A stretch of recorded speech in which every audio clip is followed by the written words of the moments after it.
cantonner l'art contemporain aux galeries et aux musées. Jusqu'à la fin du mois, il investit la ville dans une vingtaine de lieux comme des boutiques, des hôtels ou des banques.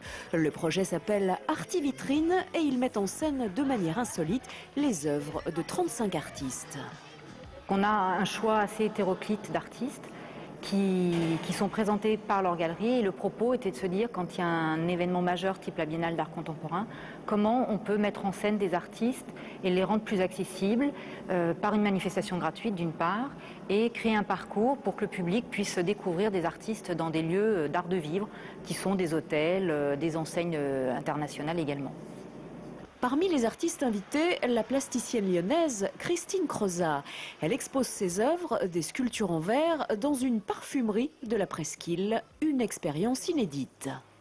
Le fait d'exposer mes œuvres dans une parfumerie, mais c'est assez intéressant pour un artiste parce que finalement l'art devrait pouvoir se présenter partout. Et puis moi qui ai travaillé déjà le chocolat avec un grand cuisinier, pourquoi pas le parfum dans une de mes œuvres un jour.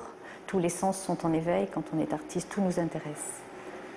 Marie Orensons, elle, est argentine. Elle a exposé dans le monde entier, mais c'est la première fois qu'elle présente une œuvre dans une boutique, en l'occurrence un antiquaire de la rue Auguste Comte.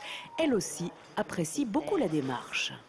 Je pense que c'est très important. On doit s'approcher des publics. On doit voir que ce n'est pas des choses sacrées dans des musées, dans des galeries qu'on ne peut pas toucher, on ne peut rien faire.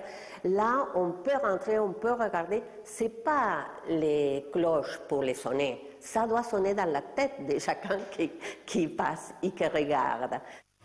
Si l'expérience séduit les Lyonnais, Artivitrine devrait être renouvelée tous les 2 ans en parallèle à la Biennale ou pourquoi pas chaque année.